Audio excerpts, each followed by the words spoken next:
région qui sont là, mes voisins, des gens avec qui j'ai eu l'occasion de travailler, de militer aussi à d'autres époques de mon engagement politique, des anciens élus aussi de la circonscription, des élus actuels de la circonscription, des citoyens, citoyennes, des militants. Ma famille, ma grand-mère qui est là, mon père qui est derrière, ma conjointe qui s'occupe des enfants, mais qui sont ici, sauf que là, il y avait besoin de bouger. Alors, je vous remercie, puis je vous remercie surtout, en plus, ceux qui ont pris la parole, Noémie, Louis-Philippe, Yves-François, Stéphane. Je veux pas des bons mots comme ça, souvent, là, ça peut faire enfler la tête, fait que je vais essayer de passer au travers du code de porte quand je vais sortir d'ici tantôt. Mais je trouvais ça important de faire une investiture aujourd'hui parce que ceux qui se rappelleront, en 2021, c'était une élection précipitée, donc on n'a pas eu d'investiture, on est à partie direct sur des chapeaux de roue. Et puis là, cette année, en 2025, je me disais, il me semble que c'est important de voir nos membres, de se refaire confirmer, ça nous donne confiance, mais en même temps, ça nous mobilise aussi envers ce qui s'en vient. Puis, il y avait aussi une autre affaire qui est spéciale, c'est que il y a à peu près 10 ans de ça, le 22 mars 2015, puis Stéphane il en a fait écho un petit peu tout à l'heure, en fait, c'était ma première investiture. En fait, je me tenais devant vous. C'est sûr que quand c'est la première fois de quelque chose, ça nous reste toujours très, très, très fort. Puis, comme on était à peu près 10 ans de mon investiture de 2015, je trouvais que c'était une belle occasion à ne pas manquer. Parce que moi, en tout cas, ça vient me chercher. Puis cette journée-là, je ne l'oublierai jamais. Je suis certain qu'il y en a d'autres ici qui étaient dans la salle. Je dois vous dire que, tu sais, pour n'importe qui, en tout cas pour moi, entre autres, c'est toujours un rêve, puis je dirais même un grand rêve, d'avoir la chance de se présenter à la circonscription où est-ce qu'on est né, où est-ce qu'on a grandi, puis où est-ce qu'on habite, parce que j'habite encore à la circonscription. Ça, c'est les mots exacts que j'avais dit avant l'investiture de 2015. Puis, à ce moment-là, j'avais dit un grand rêve de se présenter dans un comté où on est né, on a grandi, puis où on habite. Mais aujourd'hui, j'ai la chance, plus que ça, pas juste de me présenter, mais d'être élu dans ce comté-là. Fait que je vous dirais, on peut pas demander plus que ça. C'est vraiment un honneur exceptionnel. Puis c'est sûr que depuis le 22 mars 2015, il y a quelques petites affaires qui ont changé. Entre autres, il y a 3 enfants que vous avez eu l'occasion de voir sur scène tout à l'heure. Ça fait des nuits un peu plus courtes parfois, puis ça resserre un peu l'agenda. Mais je dois dire qu'avec ma conjointe Max, qui me supporte dans cette aventure-là, c'est pas toujours évident, mais on finit toujours par y arriver. Puis je trouve que c'est vraiment une belle aventure aussi. Je voudrais remercier, entre autres, l'équipe du bureau qui travaille très, très, très fort. On a vraiment une super équipe qui est très dévouée, qui est très loyale. Steven, Carole, Denis, Sébastien, notre dernier arrivé. Je voudrais ajouter Anthony qui s'est déplacé d'Ottawa spécialement pour aujourd'hui. Je suis chanceux de vous avoir parce que vraiment, je pense qu'on fait une belle paire. Je pourrais mentionner aussi tous les gens de l'exécutif de circonscription, vous les avez vus tout à l'heure, sont très dynamiques. Puis il y en a qui sont là depuis le début. Je pourrais passer entre autres à Gina et à Paul-André qui étaient là depuis que je suis là. Donc ça fait pas loin de 10 ans qu'ils sont là. Puis toutes les autres se sont ajoutés au fil des années. Je suis très content de vous avoir. Je pense que je suis privilégié de vous avoir. Puis grâce à tout ce travail-là, que ce soit avec l'équipe du bureau, l'équipe de l'exécutif, on est vraiment fiers parce que notre circonscription, on est devenu une référence. On est arrivé plusieurs fois premier au financement pour le parti. On est arrivé plusieurs fois premier en termes de membership dans tout le parti aussi. Je trouve que c'est pas rien, puis c'est une fierté, puis ça nous motive aussi à continuer. Parce que quand on arrive premier, t'as pas envie d'arriver deuxième l'année d'après. T'as envie de continuer à travailler fort. Alors c'est vraiment, c'est une belle en fait compétition qu'on a avec d'autres comtés, parce qu'il y a d'autres comtés aussi qui commencent à nous rattraper, qui travaillent fort. Donc cette semaine, je suis allé relire mon discours à l'investiture de 2015. Puis évidemment, ça m'a donné des frissons, ça m'a fait retourner un peu en arrière. Puis ça m'a fait rendre compte aussi qu'à ce moment-là, en 2015, j'ai été investi d'une mission. La mission de faire en sorte que Pierre Boucher, les Patriotes Verchères, redeviennent une terre d'indépendantistes.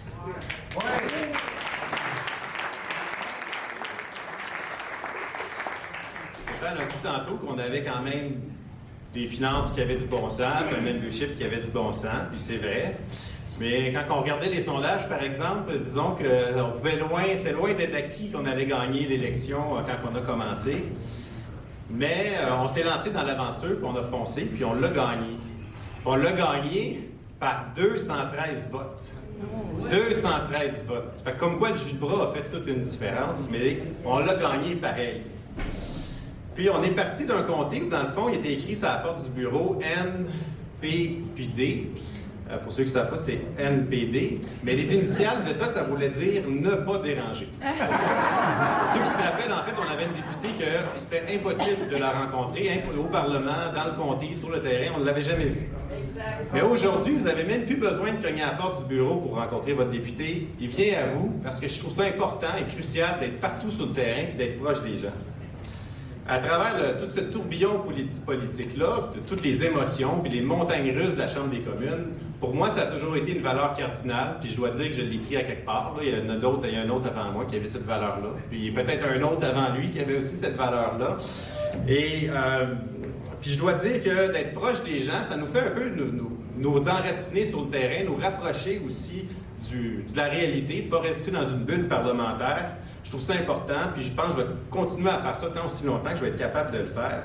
Fait qu'au cours de toutes ces années-là, j'ai eu le plaisir de parcourir la circonscription. Je pense que je connais chaque petit bout d'asphalte à peu près, de cogner aux portes, serrer la main des gens dans toutes les élections qu'il y a eu, à la rencontre des nouveaux citoyens, participer à des événements de FADOC, des chevaliers de colons, des spaghettis, des soupers de Noël, des guignolés, puis j'en passe d'autres.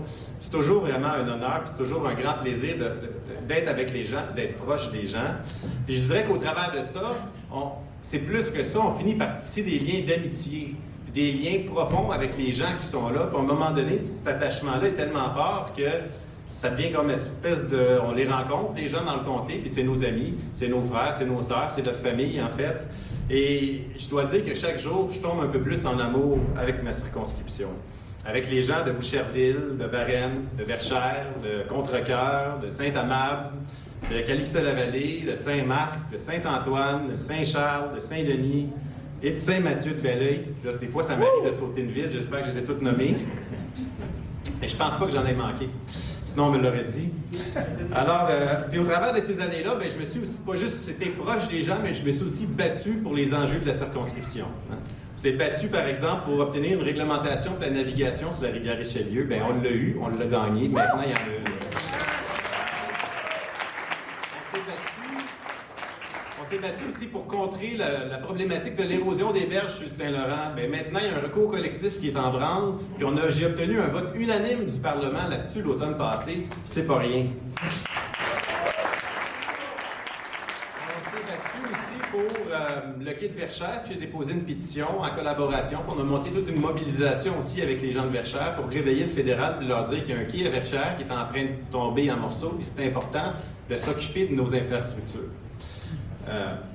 Je me suis battu aussi sur des dossiers parlementaires, comme je pourrais en nommer plein, là, mais pour parler du dernier mandat plus spécifiquement dans les dernières années, le remboursement des billets d'avion puis le droit des voyageurs. Puis on les a tellement achalés là, que maintenant le ministre, quand j'y parlais, il dit « J'ai même pas besoin de parler aux associations de consommateurs parce que je vous parle à vous puis je sais ce qu'ils nous disent. » Par exemple, ça a marché parce qu'on l'a tellement achalé aussi que les consommateurs puis des gens qui se fait confisquer leur argent pendant la pandémie, de leur vol d'avion qu'ils n'ont pas pu avoir, des voyages qu'ils n'ont pas fait, mais ils ont finalement fini par avoir un fonds pour rembourser les gens parce qu'on l'a assez fatigué. Puis même que maintenant, on a amélioré les droits des voyageurs parce que on ne peut plus prendre en otage de l'argent, ils sont obligés de vous rembourser s'ils annulent votre vol. On a aussi réussi à faire inverser le fardeau de la preuve, parce que souvent les compagnies aériennes, ils évoquaient toutes sortes de raisons pour vous dire de ne pas donner votre remboursement, de ne pas donner les indemnités. Mais les gens, monsieur, madame, tout le monde, ils n'étaient pas assez équipés pour aller en cours, débattre, sortir toute l'information, tout ça. Mais les compagnies, eux autres, il y avait pas mal le gros du bout du bâton. Fait que c'était pas égal comme combat. Ce qui fait en sorte que maintenant, il y a un fardeau de la preuve qui est inversé. C'est aux entreprises, en fait, de démontrer qu'il n'y a pas d'indemnisation, qu'il n'y a pas de remboursement qui doit être fait. Être député d'un comté comme le nôtre, c'est de marcher aussi dans des pas de gens comme Ludger Duvernay, Walfred Nelson, je pourrais ajouter à ça Bonaventure Vigée, Louis-Hippolyte Lafontaine, Bernard Landry. Puis plus récemment, on pensait à des gens comme Stéphane Bergeron ou comme François Beaune qui sont avec nous aujourd'hui.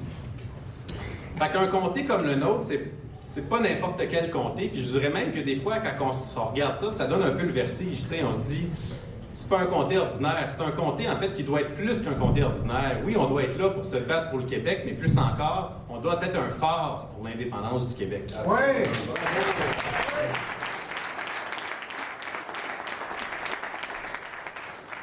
pour ça, entre autres, pour être fidèle à nos racines, puis pour travailler à cette fierté-là d'être québécois, mais aussi à notre projet commun qui est l'indépendance. On a produit 2 brochures dans le dernier mandat, une brochure sur, l'époque patriote dans la circonscription, une brochure sur en résumé, à quoi ça ressemblerait un Québec indépendant, qui résume, en fait, tout ça, puis qui fait aussi, pas juste une brochure qu'on a produite, mais qu'on a livrée à toutes les portes du comté pour stimuler les discussions.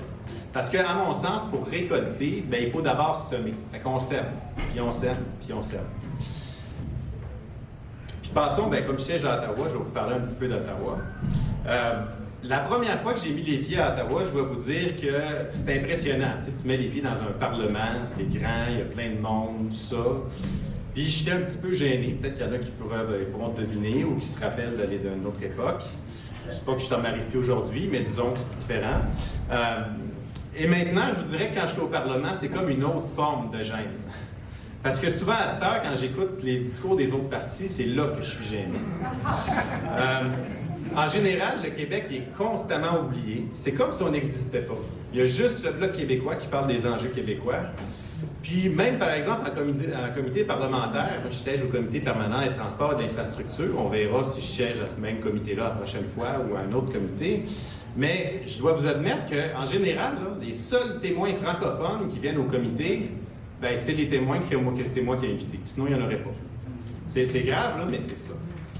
Et je ne vous cacherai pas qu'en ce moment, on a comme une espèce de période qu'on pourrait qualifier un peu de danger ou de dangereuse, ou qui peut être dangereuse pour le Québec. Il y en a eu d'autres périodes comme ça, il va en avoir d'autres dans le futur. Puis contrairement à ce qu'on pourrait penser, le danger, il n'est pas juste au sud de la frontière. Je ne sais pas, je suis probablement en fait pas le seul qui demeure perplexe en fait devant l'espèce de matraquage là, soudain de tous les appels à la fierté canadienne qu'on a partout autour de nous. Puis je trouve ça un peu étrange parce que, tu sais, on nous a répété tellement que le nationalisme, là, c'était mauvais, puis que le nationalisme québécois, là, c'était pas une bonne affaire, puis qu'on l'a discrédité, puis on a dit même que le Canada, c'était une post-nation. Puis là, tout d'un coup, on devient fier d'être Canadien. Il faudrait, en fait, que le nationalisme soit redevenu une bonne chose. Pour moi, ça a toujours été une bonne chose. Le nationalisme, c'est pas le rejet de l'autre. Le nationalisme, c'est de dire à l'autre, on veut qu'il soit dans notre équipe, puis on veut construire avec lui. C'est la fierté d'être où on est, d'être qui on est, de notre patrie, de notre nation, de notre territoire. Et c'est une source de cohésion sociale, en fait, de rassemblement. Et, en fait, alors que le nationalisme québécois a été tant discrédité, tout d'un coup, le nationalisme, il devient valorisé, mais à une condition, à condition qu'il soit canadien. En fait, ça va loin, ça, puis les exemples sont nombreux, mais je vais vous prendre juste un exemple récent, là. On voyait Justin Trudeau avec son chandail Équipe Canada à la télévision, là, puis jouer les pom-pom girls d'Équipe Canada, puis on dit tout le temps, il ne faut pas que ce soit politique, le sport. Je pense qu'on avait une pas mal grosse preuve que le sport est en train de devenir politique, puis ça a toujours été un peu politique, en fait de compte. Puis loin de moi, l'idée de discréditer l'équipe et de dire que c'était pas une bonne équipe, puis qu'ils n'ont pas une victoire méritée. Mais on va se le dire à la Coupe des 4 Nations, là, sur l'équipe là, à laquelle on aurait dû être fier et s'identifier, il y avait un seul Québécois sur les 23 joueurs. Puis le Québécois qu'il y avait dans l'équipe, c'était le gardien de but, mais pas le premier gardien, pas le deuxième gardien, le troisième gardien. Fait que j'ai pas besoin de vous dire que le troisième gardien, des équipes qui n'en ont même pas, là, ce gardien-là, il n'a pas fait une minute de glace. Donc le Québec n'a pas eu une seule minute de glace pendant cette période-là. Donc nous autres, on aurait peut-être pu participer à un échange comme ça, avoir notre propre équipe puis être là. Alors, quand on voyait tous ces appels, en fait, à la fierté canadienne, à se sentir canadien, à s'identifier à cette équipe-là, moi, j'avais de la misère. Je ne voyais pas comment est-ce qu'on pourrait, en fait, s'identifier à une équipe qui nous ignore, parce qu'on n'en faisait pas partie. Fait que dans le fond, tu sais, c'est un peu comme si on nous demandait de célébrer notre effacement. Moi, je célébrerais pas ça. Puis je trouve ça assez particulier. Je suis pas en train de dire que je suis pas content que les Américains ont perdu, par exemple. Après ça, en fait, il y en a plusieurs aussi qui voudraient nous faire croire que la prochaine élection, il va falloir choisir entre Mark Carney et Pierre Poilievre pour faire face à Donald Trump. Dans le fond, c'est comme un faux choix, hein, parce qu'on donne le choix entre les banques de Toronto, Mark Carney, un grand banquier, puis qui est bien proche de Toronto, puis comme Mme Freeland d'ailleurs, ou bien les pétrolières de l'Ouest avec les conservateurs. Encore une fois, ben, on ne fait pas partie de l'équation. C'est qui va parler pour le Québec? Est-ce que Pierre Poilievre et Mark Carney vous ont parlé, par exemple, d'enjeux qui touchent le Québec et qui sont en péril en ce moment, là, avec la renégociation potentielle de l'ALENA, par exemple, la gestion de l'offre? Est-ce qu'ils vous ont parlé de ça? Non. Est-ce qu'ils vous ont parlé d'exception culturelle? Non, nous n'en avons pas parlé. Pourtant, la culture québécoise, c'est important, puis ça fait partie de ces traités-là. Les Américains, ils aimeraient ça y toucher. Est-ce qu'ils vous ont parlé de bois d'œuvre, d'aluminium? Pas bien. Toutes des choses importantes au Québec. Ils ont dû parler de français, de laïcité, de dégradation des nouveaux arrivants, de développer une économie verte. Ça va être intéressant. Non, ils n'ont pas parlé de ça. De quoi ils nous ont parlé? Ils nous ont parlé de pétrole puis de pipeline. Mais voulez-vous me dire qu'est-ce qu'on a à gagner là-dedans? Tu sais, il y a une certaine époque, on se faisait appeler des porteurs d'eau. Puis là, ce qu'on nous propose un peu, c'est de devenir des porteurs de pétrole. Moi, ça me sidère parce qu'à une certaine époque, on s'est battu contre ça. Là. On pensait que GNL Québec, puis qu'Énergie-Est, c'était des projets qui étaient morts, que c'était fini, puis qu'on allait passer à autre chose, puis qu'enfin, on allait pouvoir se tourner vers l'économie du futur, puis qu'on ne nous imposerait pas ça au Québec. Bien là, c'est plus juste les conservateurs qui parlent de pétrole puis de pipeline, c'est rendu que les libéraux aussi, c'est la même chose. Et pire que ça, moi, ça m'a frappé, il n'y a pas longtemps, il y a François-Philippe Champagne, qui est député dans la région de Shawinigan, qui nous a dit, je vous donne la citation, là, « Le monde a changé, on ne peut plus vivre dans le passé. » Fait que pour lui, là, le futur, c'est le pétrole. Mais j'ai des petites nouvelles pour lui, parce que dans le passé, là, si on retourne dans le dernier mandat libéral là, des dernières années, bien, le dernier pipeline qui a été construit, c'est le pipeline Trans Mountain, qui a été construit avec nos taxes et avec nos impôts. Puis ça nous a coûté à peu près 35 milliards de dollars. Fait que je suis bien d'accord avec lui qu'il ne faut pas vivre dans le passé, puis qu'il faudrait peut-être passer à autre chose. En fait,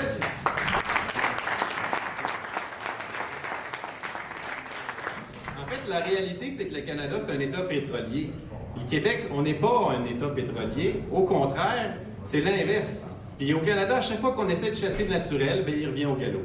Alors qu'au Québec, par exemple, on investit des milliards dans Hydro-Québec, dans la transition verte. Bien, Ottawa, ce qu'il nous propose, c'est de brûler plus de pétrole, puis de retourner dans l'énergie du passé, qui rend la planète malade, puis qui apporte des changements climatiques. Mais pire que ça encore, vous ne savez peut-être pas, mais le Canada, il n'est pas juste un exportateur de pétrole, c'est aussi un méga exportateur de charbon. Ça, on n'en parle pas beaucoup dans les médias, mais saviez-vous que la mine de Vista Coal en Alberta, à elle seule, le charbon qui est extrait de là-bas et qui est brûlé, c'est l'équivalent de l'entièreté du parc automobile québécois. Juste une mine en Alberta en termes d'émissions de gaz à effet de serre. 100% du parc automobile québécois. C'est pas rien, là. Puis pire que ça, Ottawa, il y a quelques mois, là, a donné l'autorisation à la fameuse mine albertaine de doubler sa production de charbon. Rien de moins. Écoutez, je me suis battu comme un fou, comme on se sent en comité parlementaire, parce que c'était pourtant dans la plateforme électorale des libéraux d'arrêter l'exportation du charbon thermique, parce qu'il n'y a rien à peu près de plus polluant que le charbon. Puis, ces temps-ci, on chiale beaucoup contre les États-Unis, contre les Américains, mais savez-vous que sur la côte ouest américaine, l'exportation de charbon, ben, c'est interdit. Fait que, savez-vous qu'est-ce qu'ils font à la place, les compagnies américaines, pour exporter leur charbon? Ben, ils passent par le Canada. On vous parle aussi, ces temps-ci, de barrières interprovinciales. Puis ça, bon, il y a du bon, il y a du mauvais, mais pour moi, je vais vous parler des drapeaux rouges, parce qu'on ne vous en parle pas assez des drapeaux rouges qui viennent avec ça. Évidemment, il n'y a personne qui est pour les barrières, il n'y a personne qui est contre le commerce, je pense qu'il faut le favoriser le plus possible. Mais des fois, il faut lire, en fait, le non-dit, puis des fois, il y a même certains qui ont osé dire ce qui pourrait être le non-dit, déjà, par exemple. C'est quoi les barrières interprovinciales? Des fois, c'est de la réglementation, des fois, c'est bon, des choses qui sont plus ou moins utiles, mais il y a certaines affaires qui sont peut-être un peu plus utiles. Par exemple, la langue française au Québec, ben oui, on exige de travailler en français, on exige que nos produits soient en français, que nos services soient en français. Puis ça, ben, c'est considéré comme une barrière commerciale interprovinciale. Est-ce qu'on a envie de céder là-dessus? Pas du tout. Est-ce qu'une barrière interprovinciale aussi, ça peut être ce qu'on appelle des normes environnementales? Est-ce qu'on a envie de niveler par le bas nos normes environnementales pour polluer nos terres agricoles, nos lacs, nos rivières? Non, pas du tout. Est-ce qu'on a envie de se faire soigner en anglais parce que c'est la main-d'œuvre, c'est la mobilité de la main-d'œuvre? Donc, avons-nous envie de se faire soigner en anglais, d'avoir des chantiers en anglais? On nous parle aussi d'uniformisation des ordres professionnels. Alors, est-ce que vous avez envie, par exemple, d'avoir un examen de votre ordre professionnel mal traduit qui est fait à Toronto? Je ne suis pas sûr. En fait, les ordres professionnels, en théorie, puis l'éducation, ça relève de Québec. Mais c'est les deux affaires qui sont dans les grosses compétences provinciales, comme on dit, l'éducation puis la santé. Mais veut pas, quand on se mêle de la main-d'œuvre, on se mêle de l'éducation. Pourtant, la main-d'œuvre est aussi supposée être une compétence du Québec. Un autre élément qui fait que le Québec est différent, c'est son code civil. Est-ce qu'on veut scraper le code civil? J'espère que non. C'est une tradition qui fait des centaines d'années qu'on a au Québec, qu'on a hérité de la France, en fait. Alors, il faut être vigilant parce que la tentation canadienne d'éliminer la différence québécoise, elle a toujours été là, puis elle va être encore plus forte. Et puis l'histoire canadienne nous montre en fait qu'à chaque fois qu'il y a des crises, ça vient avec la centralisation. Toujours plus de centralisation à Ottawa. Pensez à la rébellion des Patriotes. Qu'est-ce qui est venu avec ça? L'acte d'union. La fin du protectionnisme anglais. La Confédération canadienne. La Première Guerre mondiale, l'impôt fédéral de guerre qui devait être temporaire. Aujourd'hui, il est encore là. La crise de 1929, la centralisation de la Caisse d'assurance-emploi à Ottawa. La Deuxième Guerre mondiale, les provinces qui abandonnent leur pouvoir de taxation en échange de transferts fédéraux. Ça nous a tout pris pour être capable de le récupérer. Des gens, des fois, évidemment, il n'y a pas juste des bons souvenirs associés à Maurice Duplessis, mais au moins, c'est lui qui a pu être capable, en fait, de regagner là-dessus. Donc, mon message aujourd'hui pour vous autres, c'est de dire c'est important de résister aux sirènes du fédéralisme. Parce qu'eux autres, ils ne se gêneront pas en tout de sacrifier le Québec à la première occasion. Puis dans les prochaines années, le Québec va avoir besoin du Bloc québécois pour défendre ses intérêts, pour débusquer toutes les perfidités que le fédéral pourrait être tenté de nous faire, et évidemment, je dirais surtout, pour préparer le terrain de l'indépendance du Québec. Alors, vous pouvez compter sur moi là-dedans, parce que je suis plus motivé que jamais à continuer le combat, à me battre pour les gens de la circonscription, à me battre pour le Québec. Je vous remercie beaucoup d'être avec nous aujourd'hui. Puis évidemment, je vais avoir besoin de vous là-dedans. J'espère que vous allez être là au local. J'espère que vous allez être là pour poser des pancartes, pour faire des appels. On va avoir besoin de tous les bras possibles. Et en terminant, je pourrais vous dire que je vous aime beaucoup. Et puis, ensemble, on va l'avoir notre pays. Bravo!